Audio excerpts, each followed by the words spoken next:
All right, this is going to be interesting.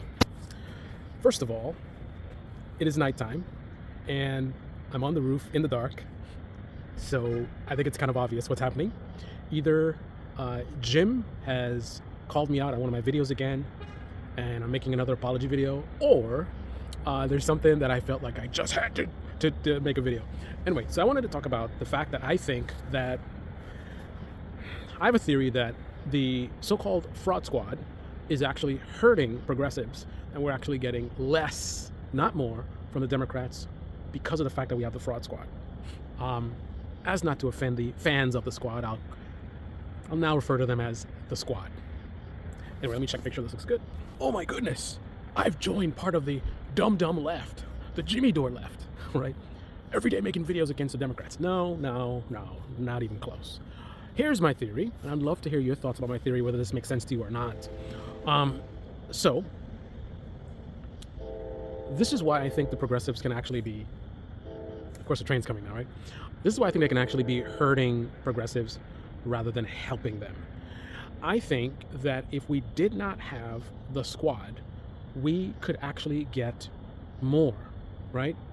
We would at least get probably about the same as we're getting with them, and I'm going to explain why.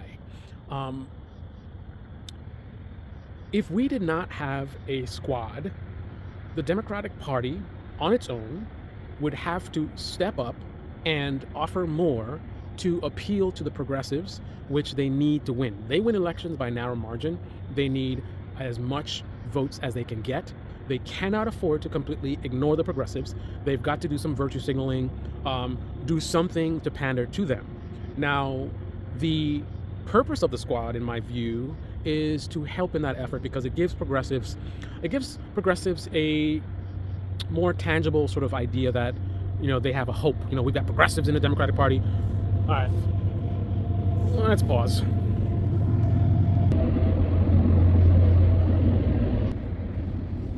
So to me, the squad acts as the Democratic Party surrogates. So it's much more difficult for typical Democrats to pander to progressives.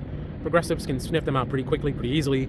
The corporate Democrats, not going to really be very effective, right? If you don't have the squad, there's a sense of hopelessness. You get all these, corporate Democrats who are against the progressives, right? Essentially, don't really have a lot of respect for them. So without the squad, you're going to take a big hit, right?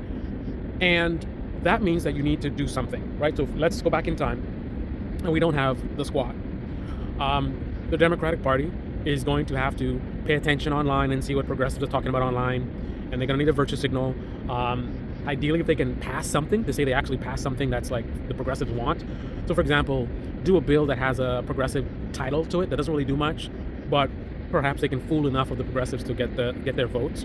But they're going to have to deliver something, and the amount that they have to deliver is going to be based on what it's going to take to get progressives out to the poll, right? Now, this is why the same stuff you're getting now, you would get anyway, because the Democrats could not get away with not doing something, a little extra something to get progressives out to vote. I mean, you have this corporate party, you don't have any progressives in the party, you're antagonistic to, progressive voters, so why are they going to vote for you, right? You need to give them a reason to, so you need to deliver something. Now, I'll go even further than that and say you could actually potentially get more if you didn't have the squad, because to me it's a much tougher mission. Now we got this guy, right? It's a much tougher mission to convince progressives when you don't have progressives in the party, right? Imagine a party of just corporate Democrats that are pandering to progressives, and think about how convincing that would be. So to me, the stuff that you're getting now with the progressives wouldn't be enough, perhaps. So they might have to actually deliver even more to be even more convincing, right? To make up for the fact that you don't have the progressives in the party to make progressive voters drop their guards, right? Which is the key, right? You have progressives in the party to act as sheep herders, to trick and manipulate the progressive voters, right? Give them this illusion of, there's a chance, and if you vote for them, you have bad Democrats and good Democrats, and the good Democrats are going to push the bad ones to get stuff done, and they're going to do the performative voting and all this kind of stuff. And then when stuff gets passed, you're going to feel like, okay, it's passed because I voted for these progressives, right? But ultimately, it'll keep you with the party, right? You're going to keep voting with the party with the idea of like, I'm not voting for those crappy Democrats, I'm voting for the good ones, the progressive ones, right? And that's going to keep you coming back and voting and voting and voting. Vote blue, no matter who, right? That's going to keep you going. Again, much more difficult mission to accomplish if you don't have actual progressives in the party. So therefore, to me, if you don't have progressives, you have to deliver more. Holy crap. What is that?